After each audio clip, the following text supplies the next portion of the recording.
कोई अपना नहीं होता बहुत समय पहले की बात है। एक छोटे से गांव में एक व्यक्ति विजय रहता था। विजय एक किसान था जिसने अपनी पूरी जिंदगी दूसरों के लिए समर्पित कर दी थी। वह दयालु और मेहनती था, लेकिन उसके जीवन में एक अजीब सी उदासी छाई रहती थी। उसका मानना था कि हर किसी के पास अपने परिवार और दोस्त होते हैं, लेकिन उसके पास ऐसा कोई नहीं था। विजय का मानना था कि दुनिया स्वार्थी है। वह दिन रात खेतों में मेहनत करता, अपनी फसल बेचता और जो भी कमाता उसमें से आधा दान कर देता। लेकिन जब भी उसे जरूरत पड़ती, कोई भी उसकी मदद के लिए आगे नहीं आता। धीरे धीरे उसका विश्वास लोगों और रिश्तों से उठने लगा। बोधिसत्व से मुलाकात। एक दिन विजय ने सुना कि बोधिसत्व गौतम बुद्ध का एक प्रवचन पास के गांव में होने वाला है।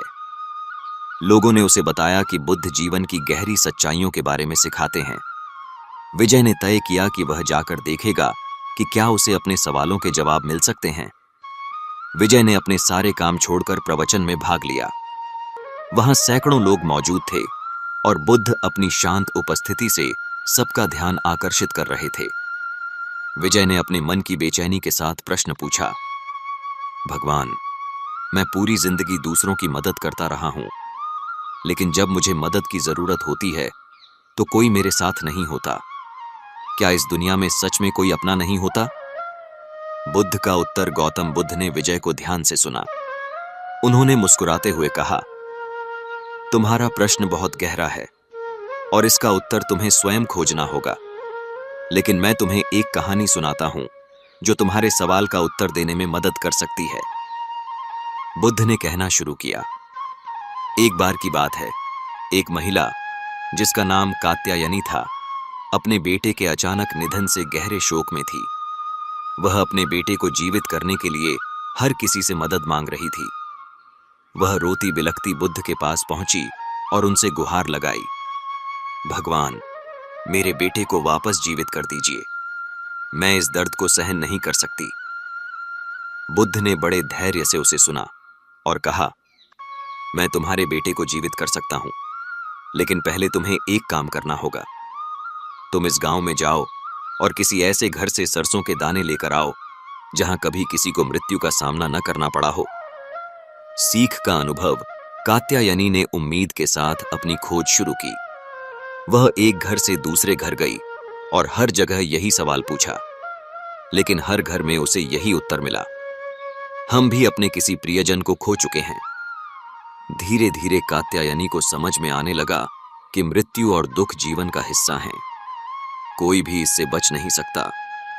वह खाली हाथ बुद्ध के पास वापस आई और कहा, भगवान, मैं समझ गई कि इस दुनिया में कोई भी ऐसा नहीं है जो दुख से अछूता हो। मुझे अपनी स्थिति को स्वीकार करना होगा। बुद्ध ने उसे समझाया, तुमने सही सीखा है। इस दुनिया में कोई भी सदा के लिए किसी का अपना नहीं है। हमारे रिश्ते, हमारा धन और यहां तक कि हमारा शरीर भी नश्वर है। हमें इस सच्चाई को स्वीकार कर अपने भीतर शांति ढूंढनी चाहिए। यह कहानी सुनने के बाद विजय को अपनी समस्याओं का उत्तर मिल गया। उसने महसूस किया कि वह दूसरों से उम्मीदें इसलिए कर रहा था क्योंकि उसे लगता था कि लोग उसे उसी तरह से अपनाएंगे जैसे वह उन्हें अपनाता है। लेकिन अब वह समझ गया कि हर कोई अपने संघर्षों में व्यस्त है और यह स्वाभाविक है। उसने बुद्ध से पूछा, भगवान, अगर कोई भी सदा के लिए अपना नहीं है तो फिर हम इस जीवन में कैसे शांति और संतोष पा सकते हैं?